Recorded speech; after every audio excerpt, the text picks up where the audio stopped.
Olá, amado irmão, a paz de Jesus, salve Maria Santíssima. Vamos dar início hoje ao nosso curso sobre o Catecismo da Igreja. Esse ano de 2026 eu iniciei um grupo no WhatsApp, onde nós vamos ler todo o Catecismo da Igreja no período de um ano. Então, são todos os dias nós vamos ler um trecho do Catecismo da Igreja durante esse ano até ler todo o catecismo da Igreja Católica. O catecismo da Igreja, esse amarelinho, né, promulgado aí por São João Paulo II, né, que foi ele quem idealizou, quem escolheu uma comissão para escrever, estudar e escrever esse catecismo. E eu pensei, então, já que temos esse grupo de estudos que está lendo aí o Catecismo da Igreja durante esse ano, também fazer alguns vídeos, uma vez a semana, para estudarmos, para explicar um pouco a respeito do Catecismo. E queria partilhar aqui com vocês também, você que não está no grupo, que não está lendo, mas que deseja também se aprofundar no Catecismo da Igreja Católica. Esses vídeos então vão ficar disponíveis aqui no YouTube para você poder ter acesso, né, a esse conhecimento. Então, seja bem-vindo a essa jornada, né, de estudo do Catecismo da Igreja Católica. Os vídeos vão ser semanais, né, e nós vamos poder aí durante esse ano, então, mergulhar, nos aprofundar no Catecismo da Igreja Católica. Certo? Se você ainda não entrou, né, nós já fazemos aí uma semana que estamos nessa leitura, né, continuada do Catecismo da Igreja. Não precisa entrar no grupo agora, porque o grupo já está bem adiantado na leitura do Catecismo, mas você pode,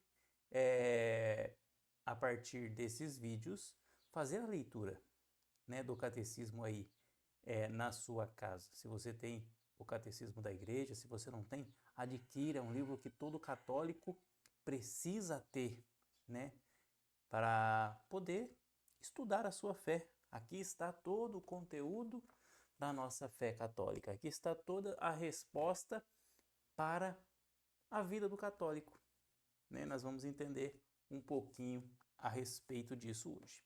Tá ok? Então vamos lá. Entrar então, de fato, no estudo desse nosso catecismo da igreja. Primeiro, vamos iniciar rezando em nome do Pai, do Filho, do Espírito Santo. Amém. Ave Maria, cheia de graça, o Senhor é convosco. Bendita sois vós entre as mulheres, e bendito é o fruto do vosso ventre, Jesus. Santa Maria, Mãe de Deus, rogai por nós, pecadores, agora e na hora de nossa morte. Amém. Então, meus irmãos, o Catecismo da Igreja Católica, então, ele começa com uma carta do Papa São João Paulo II, carta apostólica Laeternum Magno Pere, olha, né, que é a carta na qual é aprovada e promulgada, então, a edição latina do Catecismo da Igreja Católica. Né? E nessa carta, então, ele vai aprovar a edição em língua latina, né? O Catecismo da Igreja Católica. Todos os documentos, meus irmãos, da Igreja, eles são primeiro editados em latim, que é a língua oficial da Igreja, certo? A Igreja nunca aboliu o latim. O latim ainda continua sendo a língua original, a língua oficial da Igreja Católica Apostólica Romana. Então, todos os documentos da Igreja saem originalmente em latim e depois eles são traduzidos, né, nas demais línguas do resto do mundo. E aí então você vai ver que no começo então tem uma constituição apostólica Fidei Depositum do Papa João Paulo II também, né? São João Paulo II, que é para a publicação do Catecismo da Igreja Católica, redigido depois do Concílio Vaticano II. Então, nesse documento, o Papa São João Paulo II ele vai explicar a respeito do porquê desse catecismo da Igreja, da importância desse catecismo ser redigido agora, após o Concílio Vaticano II. Então, ele vai falar a respeito do depósito da fé, como o próprio nome da Constituição diz, né? Fidei Depositum, né? Depósito da fé. Ele vai falar sobre guardar o depósito da fé. É a missão que o Senhor confiou à sua igreja e que ela cumpre em todos os tempos. O Concílio Ecumênico Vaticano II, aberto há 30 anos por meu predecessor João XXIII, de feliz memória, tinha como intenção e como finalidade pôr em evidência a missão apostólica e pastoral da Igreja e, fazendo resplandecer a verdade do Evangelho, levar todos os homens a procurar e acolher o amor de Cristo, que excede toda a ciência. Então, aqui o São João Paulo II ele vai falar a respeito de como surgiu, então, esse catecismo. O catecismo da Igreja, diz São João Paulo II, é fruto de uma vastíssima colaboração. Foi elaborado em 6 anos de intenso trabalho, conduzido num espírito de atenta abertura e com apaixonado ardor. Em 1986, confiei a uma comissão de 12 cardeais e bispos, presidida pelo senhor cardeal Joseph Ratzinger, o encargo de preparar um projeto para o catecismo requerido pelos padres do sínodo. Então aqui, São João Paulo II vai começar o catecismo explicando como surgiu. Então ele disse que em 1986 ele escolheu uma comissão de 12 cardeais e alguns bispos, que foi presidido pelo cardeal Joseph Ratzinger, Bento XVI, o Papa, depois seria Papa Bento XVI, ele que presidiu essa comissão. E então, em 1992, é redigido então o Catecismo da Igreja Católica, esse que nós conhecemos aqui. E aí ele vai falar a respeito do valor doutrinal desse texto, e de toda a importância desse catecismo para nós, cristãos hoje. Como os bispos viram essa necessidade, os padres conciliares, após o Concílio Vaticano II ali, e os bispos todos viram essa necessidade de se ter um catecismo da Igreja. Já tinham-se outros catecismos, temos aqui o Catecismo Maior de São Pio X, o Catecismo Romano, que é do Concílio de Trento. E então, eles viram também a necessidade desse novo catecismo, porque é bem verdade que todos os outros catecismos não englobam todo o magistério da Igreja, e até mesmo esse catecismo, nós vamos notar que ele vai sofrendo mudanças ao longo do tempo, porque o magistério da Igreja ele está sempre se atualizando. Então, existem doutrinas que vão sendo atualizadas pelo magistério, e isso faz com que o catecismo também seja atualizado. Nós tivemos aí algumas mudanças recentes no catecismo da Igreja. A questão, por exemplo, da pena de morte e vários outros assuntos que o magistério vai discutindo, e isso precisa ser atualizado, então, no nosso catecismo. Então, em 1992, o Papa, por meio dessa Constituição Apostólica, ele aprova o Catecismo da Igreja, e então o Catecismo é distribuído para todo o mundo. E agora nós temos em mãos a doutrina da nossa fé. Podemos consultar a doutrina da nossa fé. Toda a nossa fé aqui nas nossas mãos, de fácil acesso. E o catecismo, então, ele começa o catecismo em si próprio, né? Ele começa com um prólogo, aonde primeiro o catecismo começa a nos dizer a respeito da vida do homem, do sentido da vida do homem, né? O homem, ele busca um sentido. Essa é a grande dor do tempo moderno, né? Muitos não encontram sentido da vida. Muitos não encontram sentido para viver. E aqui o Catecismo da Igreja ele já começa respondendo dessa dor tão atual dos nossos tempos. Dizendo qual é o sentido da vida. O sentido da vida é conhecer a Deus. Todo ser humano, ele é em si, em sua natureza, religioso. Religião vem desse ponto, né, de religar. Nós estamos sendo religados a Deus. A religião nos religa a Deus. E esse é o sentido da nossa vida. O sentido da nossa vida é buscar a Deus, buscar o conhecimento de Deus, conhecer, servir e amar a Deus, como diz São Tomás de Aquino. Se nós pegarmos os exercícios espirituais de Santo Inácio de Loyola, ele vai dizer a respeito do princípio e fundamento. E qual é o princípio e fundamento para Santo Inácio? O princípio e fundamento é reverenciar, conhecer e amar a Deus. Assim também é o sentido da vida em Santo Tomás de Aquino, buscar, conhecer e amar a Deus. E aqui o catecismo vai dizer, começar justamente nesse ponto. A vida do homem, conhecer e amar a Deus.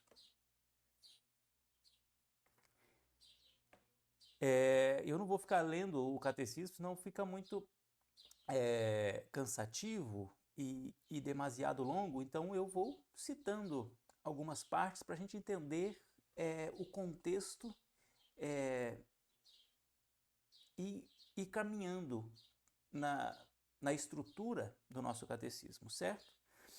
Depois, e aqui São João Paulo, o catecismo vai dizer assim: todos os fiéis de Cristo são chamados a transmiti-lo de geração em geração, anunciando a fé, vivendo-a na partilha fraterna e celebrando-a na liturgia e na oração. Então, o catecismo está dizendo para nós que, a partir do momento que eu conheço a Deus, eu sou chamado não só a conhecer, mas, uma vez conhecendo, sou chamado a transmitir esse conhecimento. Transmitir esse alguém que eu conheci de geração em geração, anunciando a fé, vivendo-a na partilha e na fraterna e celebrando na liturgia e na oração.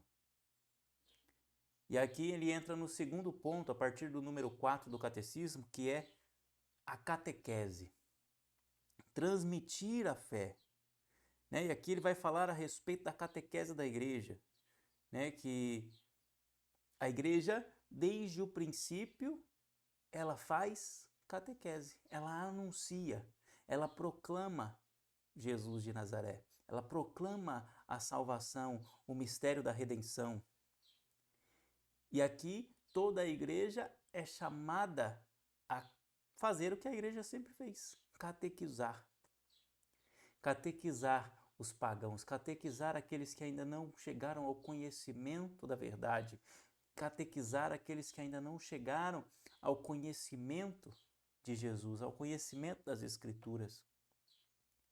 E aqui então, para ajudar todo cristão, principalmente os ministros ordenados, né, os bispos, os sacerdotes, os diáconos, para auxiliá-los e também a todo o povo de Deus, todo batizado, e temos em mão então esse catecismo para nos ajudar na catequese dos fiéis.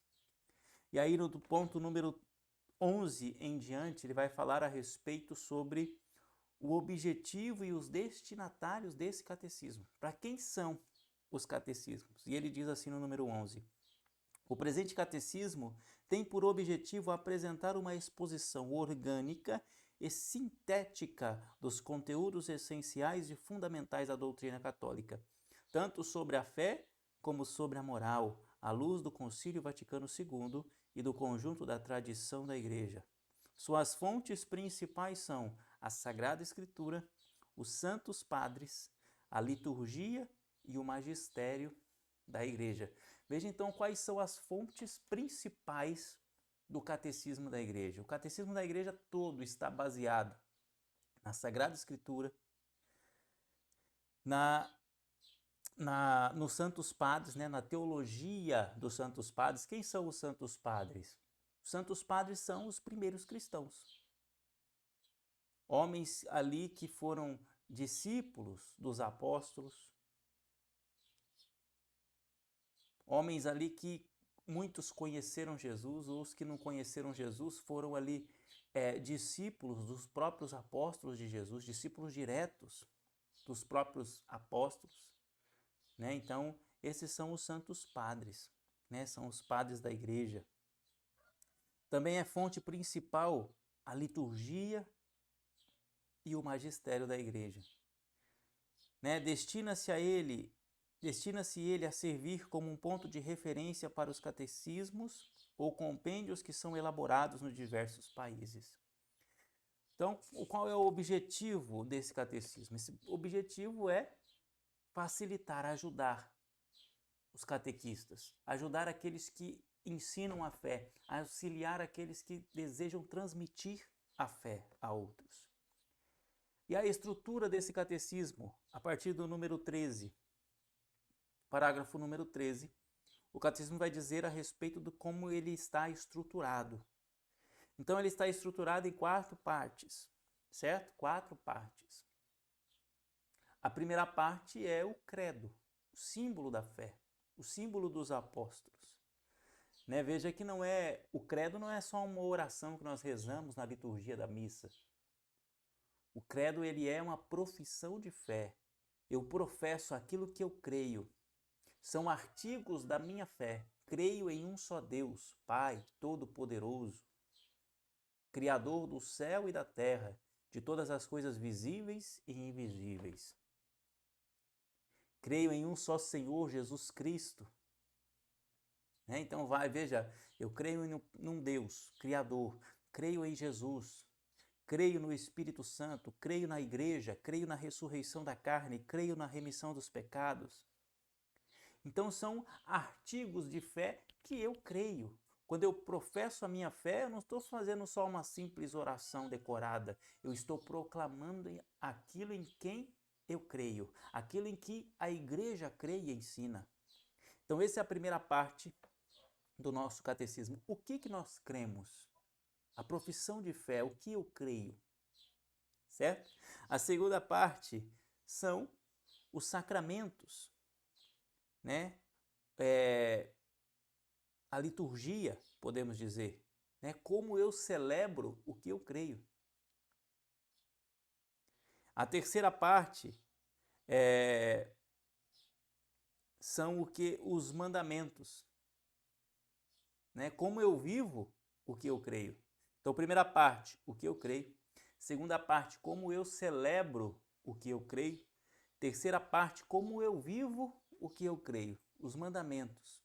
Como o cristão vive, como o cristão se porta, quais são as condutas de um cristão. E a quarta parte e última parte é a oração. Como eu rezo o que eu creio. Então, para a gente decorar a primeira parte, o que eu creio. Segunda parte, como eu celebro o que eu creio, liturgia. Terceira parte, como eu vivo o que eu creio, os mandamentos, a conduta, a moral. Quarta parte é como eu rezo o que eu creio, a oração, principalmente baseada na oração do Pai Nosso. Então a primeira parte é baseada no creio, no símbolo apostólico, e a última parte é baseada no Pai Nosso, na oração do Pai Nosso, a oração do cristão. Então são essas 4 partes que são estruturadas o catecismo da nossa igreja. E no final ali, a partir do número 18, ele vai dar algumas indicações práticas para usar o catecismo, como o catecismo está elaborado ali, as citações, algumas coisas nesse sentido. E no número 23 ele vai falar sobre 23 ao 25, ele vai falar a respeito das adaptações necessárias. Neste catecismo, a ênfase é posta na exposição doutrinal. Quer ele ajudar a aprofundar o conhecimento da fé. Por isso mesmo, está orientado para o amadurecimento desta fé, para o enraizamento na vida e sua irradiação no testemunho. Por sua própria finalidade, esse catecismo não se propõe realizar as adaptações da exposição e dos métodos catequéticos exigidas pelas diferenças de culturas, de idade, de maturidade espiritual, de situações sociais e eclesiais, daquelas a quem a catequese é dirigida. Ou seja, o catecismo está dizendo para mim, para você, que aqui está a doutrina da igreja. Agora, como eu vou ensinar, anunciar a doutrina que está contida nesse livro, aí é comigo, eu vou ter que fazer a adaptação. Se eu estou dando catequese para crianças, eu tenho que trazer e anunciar esse catecismo na linguagem que as crianças vão entender. Se eu dou catequese para adultos, então a minha linguagem, a adaptação ao qual eu vou utilizar para transmitir a fé, vai ser diferente. Se eu estou dando catequese para pessoas, uma catequese para pessoas mais já avançadas na fé, podemos dizer assim, avançadas no conhecimento da doutrina, eu vou utilizar uma linguagem. Se eu estou dando uma catequese para pessoas recém-convertidas, vai ser outra linguagem, mas o mesmo texto, amém? A mesma doutrina, a mesma fé da igreja vai ser anunciada de diferente forma, dependendo do público que me ouve. É isso que o catecismo está dizendo aqui. Então eu tenho que fazer a adaptação necessária para o público que eu estou ensinando o catecismo. Amém, irmãos? E então, a partir do parágrafo 26, nós entramos em si na doutrina, na primeira seção do Catecismo da Igreja, que é o eu creio, nós cremos, que é a profissão da fé. E aqui ele vai começar dizendo a respeito do capítulo 1, o título é O Homem é Capaz de Deus. É profundo isso, meu irmão, minha irmã, esse título, porque eu e você, meu irmão, minha irmã, somos capazes de Deus. Diferentemente de todo o resto da criação, nós, seres humanos, somos capazes de Deus. Nós fomos criados para participar da vida divina, para participar da vida do Criador, para participar da vida de Deus. Isso é vida sobrenatural. É isso que o seu pet não tem, que o cachorrinho não tem, que o gatinho não tem, que os animais selvagens não têm. Essa capacidade de participar da vida de Deus. O catecismo já começa com algo belíssimo, né? Que é isso. Eu e você somos capazes de Deus. Nós nascemos com o desejo e essa busca incessante de participar da vida de Deus. E o catecismo até cita Santo Agostinho, né? Aquela frase, meu coração só vai descansar em ti. Meu coração só descansa quando encontra o seu manso coração.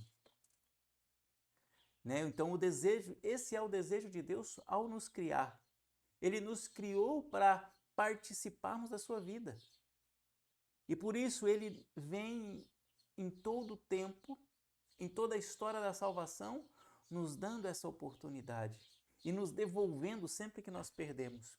Sempre que nós perdemos pelo pecado essa oportunidade de participar da vida de Deus, ele vem buscando meios de nos devolver essa oportunidade de participar da sua vida.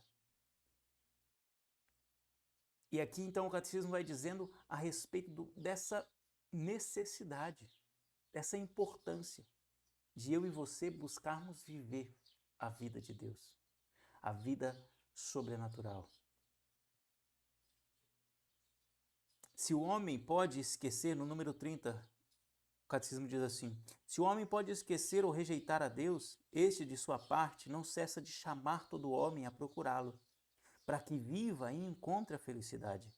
Mas esta busca exige do homem todo o esforço de sua inteligência, a retidão de sua vontade, um coração reto e também o testemunho dos outros que o ensinam a procurar a Deus.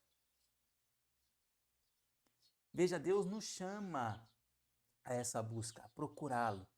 E nós só vamos encontrar essa felicidade repousando nele. E aqui está a citação de Santo Agostinho, né, que eu me referi há pouco. Ele diz assim, ó: a despeito de tudo, o homem, pequena parcela de vossa criação, quer louvar-vos. Vós mesmo o incitais a isto, fazendo com que ele encontre suas delícias no vosso louvor, porque nos fizestes para vós, e o nosso coração não descansa enquanto não repousar em vós. Veja, a felicidade, meu irmão, minha irmã, a felicidade plena, a felicidade que nós vivemos em busca dela, certo? Até mesmo quem não acredita em Deus está buscando a felicidade, sim ou não? E quem busca a felicidade, nós temos que entender, o catecismo está nos ensinando isso. E aí, para isso, ele usa Santo Agostinho, ele usa da Sagrada Escritura, ele usa dos padres da igreja para nos ensinar isso. Eu só vou encontrar a felicidade repousando em Deus. É nele que está a felicidade da minha vida, é nele que está o sentido último da minha vida. E por isso, sem ele, meu irmão, minha irmã, a nossa vida não tem sentido. Longe dele a vida não faz sentido. Longe dessa graça, dessa vida sobrenatural, a vida não faz sentido. E aqui o catecismo vai falar, a partir do parágrafo 31, das possibilidades, das vias de conhecimento a Deus. Como eu posso conhecer a Deus? Primeiro, claro, é pela criação. Toda a criação anuncia o seu Criador. Se a gente olha para a natureza, nós podemos chegar ao conhecimento de Deus olhando para a natureza. Esses dias eu via um vídeo do Enéas Carneiro, lembra do Enéas? Meu nome é Enéas. Aquele homem era genial, né? E foi infelizmente taxado como louco. Foi o melhor presidente que nós não tivemos, né? E veja aí, Enéas Carneiro foi perguntado a respeito se ele acreditava em Deus ou se ele era ateu. E a resposta dele era a seguinte, que ele acreditava em Deus porque, olhando para a complexidade das coisas, olhando para a complexidade do olho humano, olhando para a complexidade de cada átomo, não teria como olhar para a complexidade de um átomo de água e dizer que não existe um arquiteto do universo, nas palavras dele, para criar aquilo. Não tem como uma gota d'água surgir do nada. Não tem como olhar para a complexidade do olho humano e não enxergar Deus, Criador de todas as coisas, nisso. Então, meu irmão, minha irmã, o catecismo, a doutrina da igreja nos ensina isso. Até mesmo pela natureza, pelas coisas criadas, pelo mundo material, pela pessoa humana, nós podemos chegar ao conhecimento de Deus. Né? Não tem como não chegar ao conhecimento de Deus.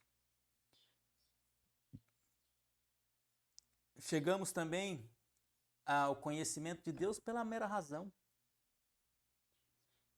A doutrina da igreja nos ensina que pela razão podemos conhecer a Deus.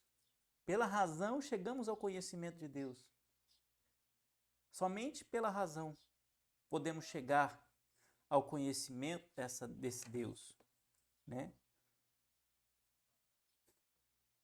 Pela beleza, pela verdade. Tudo isso são vias de conhecimento a Deus. E também, claro, pela igreja. A partir do parágrafo 36, do 36 ao 38, o catecismo vai falar a respeito da igreja, o conhecimento de Deus segundo a igreja, né? A Santa Igreja, nossa mãe, sustenta e ensina que Deus, princípio e fim de todas as coisas, pode ser conhecida com certeza pela luz natural da razão humana, a partir das coisas criadas, né, da natureza, das coisas da criação. Sem esta capacidade, o homem não poderia acolher a revelação de Deus. O homem tem esta capacidade por ser criado à imagem de Deus. Então, o catecismo vai nos ensinar os caminhos para se chegar ao conhecimento de Deus. Mas ele vai dizer também que não só pela razão, né? No parágrafo 38, o catecismo diz assim: por isso, o homem tem necessidade de ser iluminado pela revelação de Deus. Não somente sobre o que ultrapassa seu entendimento, mas também sobre as verdades religiosas e morais que, de per si, não são inacessíveis à razão, a fim de que estas, no estado atual do gênero humano, possam ser conhecidas por todos sem dificuldade, com uma certeza firme e sem mistura de erro. Ou seja, a razão humana, eu posso chegar ao conhecimento desse Deus a partir da razão humana? Sim. Mas eu também preciso que essa razão humana, que o homem tem necessidade, essa razão humana tem a necessidade de ser iluminada pela revelação de Deus. Veja, Deus é tão grande, tão maravilhoso, tão bom, que para a gente não ficar precisando quebrar a cabeça para chegar no conhecimento de Deus, Ele quis se revelar. Ele se revelou ao homem. Ele passeava com Adão. Ele se revela a nós. Ele se revela.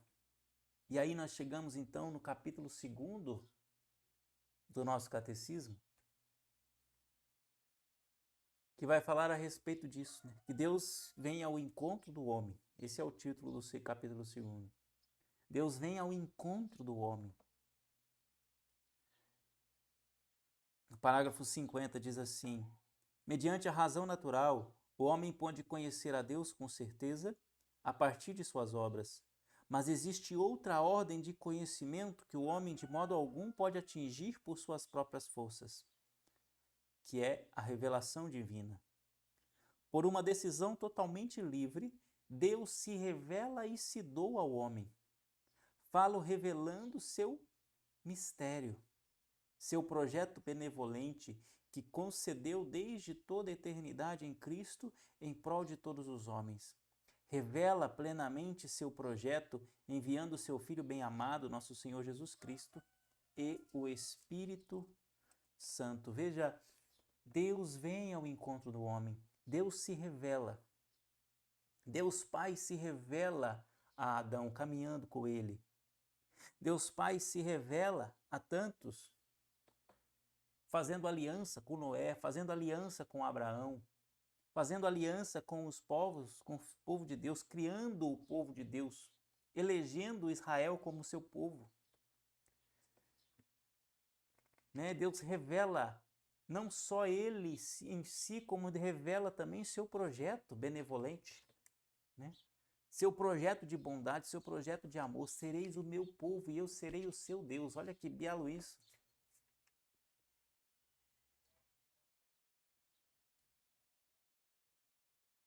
Parágrafo 53. O projeto divino da revelação realiza-se ao mesmo tempo por ações e por palavras, intimamente ligadas entre si e que se iluminam mutuamente. Esse projeto comporta uma pedagogia divina peculiar. Deus comunica-se gradualmente com o homem, prepara-o por etapas a acolher a revelação sobrenatural que faz de si mesmo e que vai culminar na pessoa e na missão do Verbo encarnado, Jesus Cristo. Veja, Deus vai se revelando aos poucos. Deus vai se revelando por etapas ao povo de Deus, né? E quais são essas etapas? Deus se dá a conhecer, né? Na origem do mundo, Deus se dá a conhecer ao homem, Adão. Depois, Deus extermina todo mundo e faz uma aliança com Noé, né? Se revela a Noé, pede para ele fazer a arca, fala para ele que vai exterminar todo mundo e vai salvar somente ele, seus filhos e a mulher dos seus filhos. Fez uma aliança com Noé, com a sua família, né? Depois ele forma o povo de Israel, né? Fazendo uma aliança ali com os patriarcas, Abraão, Isaque e Jacó. Até culminar tudo isso, meu irmão, minha irmã, nós vamos vendo ali os profetas, ele vai elegendo profetas, vai elegendo juízes, reis, até culminar na vinda do Verbo encarnado. Mediador e plenitude de toda a revelação, diz o Catecismo, no parágrafo 65, o título é esse: Cristo Jesus, mediador e plenitude de toda a revelação. Deus disse tudo, meu irmão, minha irmã, no seu verbo. E qual é o seu verbo? A palavra. As Sagradas Escrituras. Ali é Jesus, o verbo que se fez carne. A palavra que se fez carne. Não há outra revelação, diz o Catecismo. Tudo foi revelado em Jesus de Nazaré. Tudo foi revelado no Verbo de Deus. Não há outra revelação ao qual devemos esperar. Não há outro. E aqui nós chegamos então no ápice, né, dessa nossa primeira aula, né, que é a revelação divina. A revelação, a grande revelação de Deus, que se faz pela Escritura. E nós vamos entender um pouco mais disso mais para frente, nas próximas aulas, né? Mas aqui no parágrafo 74, acho que nós chegamos no ápice dessa nossa primeira aula. O parágrafo diz assim: Deus quer que todos os homens sejam salvos e cheguem ao conhecimento da verdade, isto é, de Jesus Cristo. É preciso, pois, que Cristo seja anunciado a todos os povos e a todos os homens, e que desta forma a revelação chegue até as extremidades do mundo. Deus dispôs com sua benignidade que aquelas coisas que revelara para a salvação de todos os povos permanecessem sempre íntegras e fossem transmitidas a todas as gerações. E o que é, meu irmão, minha irmã, o que é quando a igreja fala sobre revelação divina? O que é a revelação divina? Ah, é Deus que se revela. Sim. Mas como Deus se revela? A Constituição Dogmática Dei Verbum vai dizer a respeito dessa revelação divina. E o que é a revelação divina? Enfim, Paulo, a revelação divina, meu irmão, minha irmã, é a Sagrada Escritura, a Sagrada Tradição e o Sagrado Magistério. Ali está contida toda a revelação de Deus. Nessas três fontes: Sagrada Escritura, Sagrada Tradição e Sagrado Magistério. Nós vamos ouvir mais a respeito disso no Catecismo, nas próximas aulas. Nós vamos nos aprofundar nisso, mas aqui é necessário nós pontuarmos isso já para a gente entender o que é a revelação.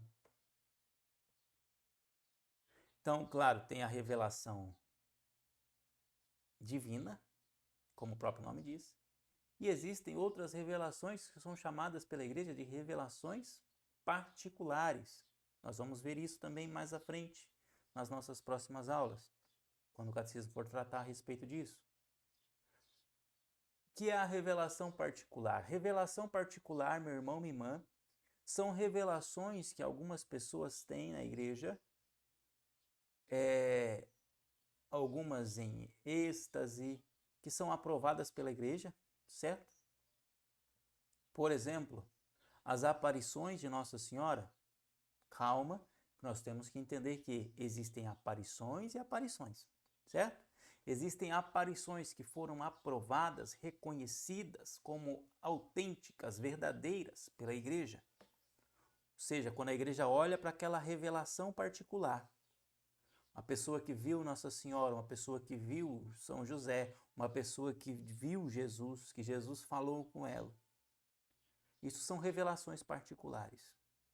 E aí a igreja vai pegar aquela revelação particular, vai analisar e ver se aquela revelação particular não diz ou não contraria a revelação divina.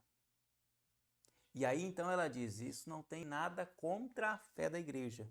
Essa aparição pode ser seguida, acompanhada, venerada, como é o caso das mensagens de Fátima, né, da aparição de Nossa Senhora de Fátima, por exemplo, que foi reconhecida pela igreja porque ela vê ali que não existe nada contrário naquela revelação particular que contrarie a revelação divina, que contraria as Sagradas Escrituras, que contraria a tradição da igreja.